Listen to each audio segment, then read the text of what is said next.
we do want to give them a little time because they treated us well. So they gave him a few days to be able to write. I don't think that was like a malicious thing by AJ. No, it wasn't. It wasn't meant to.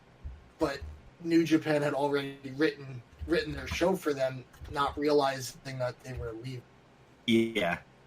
So it was one of those types of deals where now, a lot of the New Japan contracts are not just 1 year deals; they're a couple year deals, and they're deals that they know if the person is going to leave or not, so that they can write their shows ahead of time.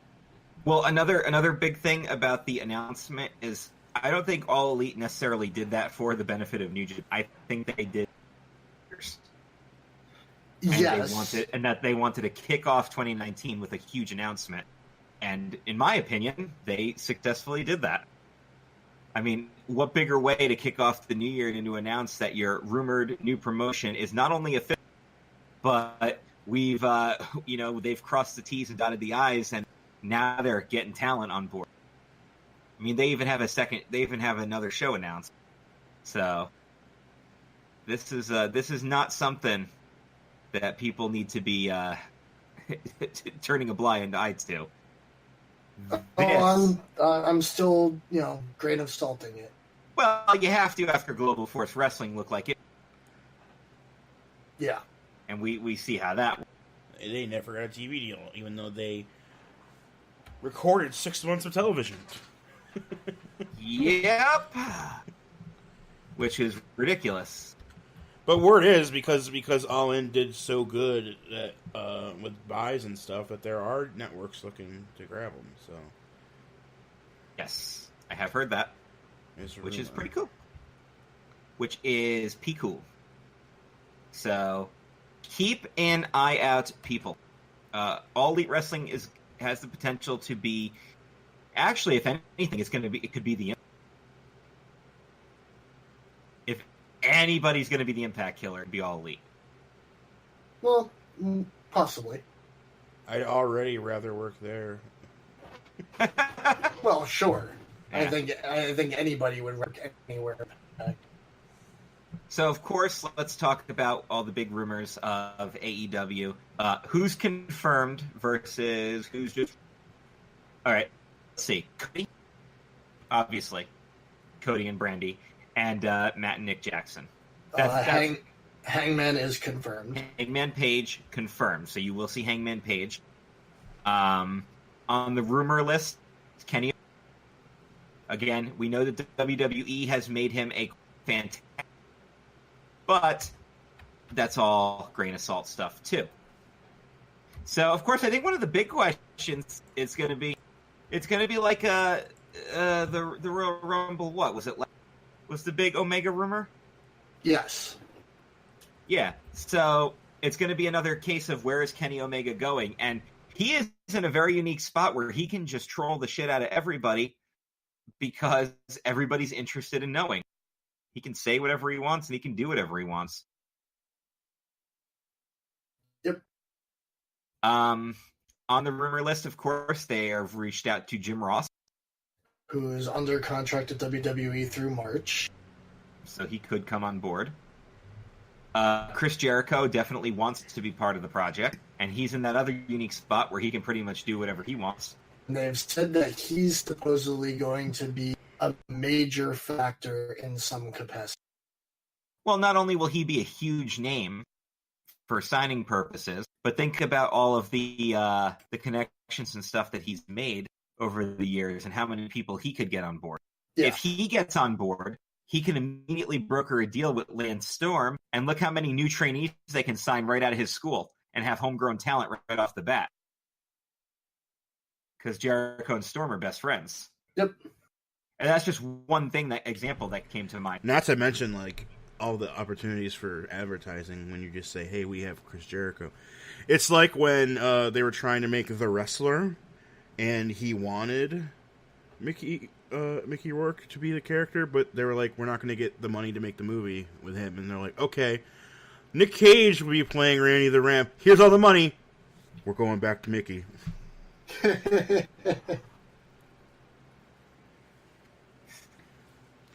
Did you know that when Nick Cage was going to be Randy the Ram, that Cesaro was going to be the former bad guy he fought at fake WrestleMania? Oh, that would have been cool. Yep, that was the plan. Well, that was the plan. That's actually a shame because Cesaro, greater than... how many greater than signs can I put here? Ernest the Cat Miller. Man, somebody call him a mama. Cody is making a push for Zack Ryder. And He's know trying. what? If WWE ain't going to use him, and he'll bring... I don't care what you say about Zack Ryder will bring viewers with him. Say whatever you want about Zack Ryder and the company and how much they bear. He's still proven to be over. His merch still sells. Sure.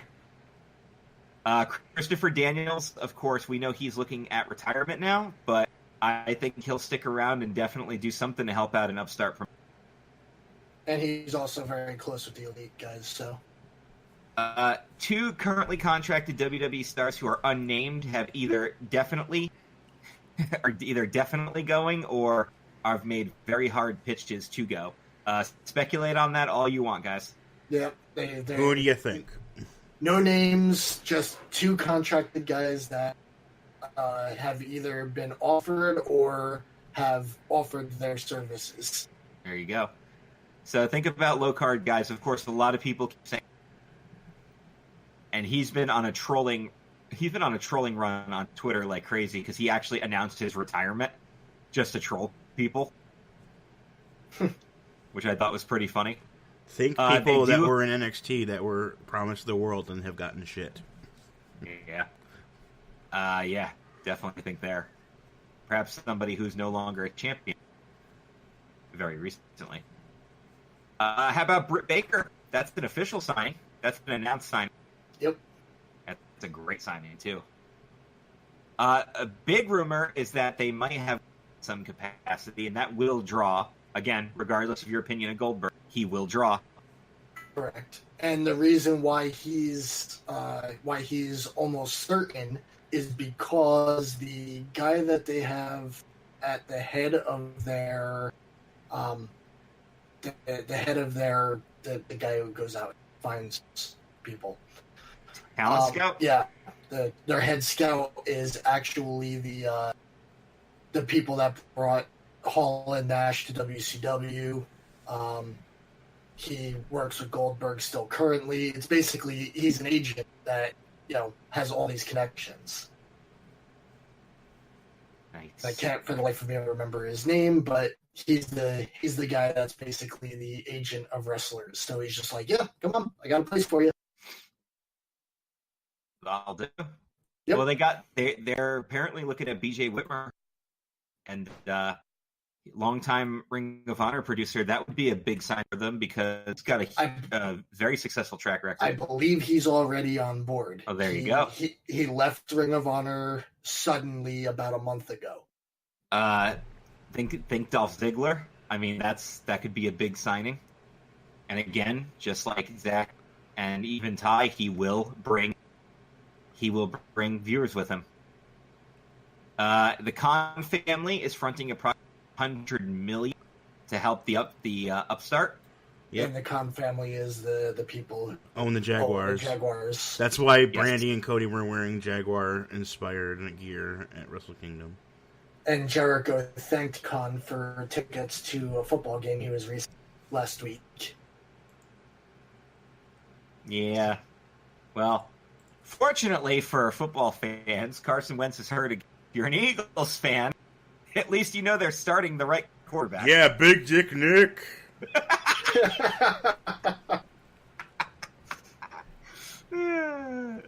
Screw the Eagles. Go Cowboys. Fuck that. And, of course, All In 2 Double or Nothing is rumored for the spring. Now, is that going to be the Garden Show, or is the Garden Show its own deal? It looks like the Garden Show isn't even an ROH show anymore. It's just a straight-up New Japan show. Yeah. So they're calling it. I think they say it's like a G1 special again. Yeah, it's a G1 special featuring Ring of Honor. Yeah. And of course, the biggest news about all this is that WWE officials are reportedly quite concerned about All Elite Wrestling, as they should be. They should be concerned, like, trying to get new talent wise, but not money wise. Yeah, they're definitely not in. They're not going to be in the same place for a good time. So no, ever since the network started making them money, like a couple years ago, they've been fucking fine ass. The thing is, and again, I've said this before, and I've had this discussion with several friends of mine, including my buddy Ian over in the UK. Hey, happy birthday, Ian, by the way. And I will put Pete Dunne in more CKCC Web Wrestling matches just for you, because you're watching. We had a big conversation about this, because he said, because he always tries to tell me, how his fellow British fans are reacting to a lot of this stuff. And he said, one of the big things he said is, first of all, which I think is funny, he thinks he's the last Impact fan left in London.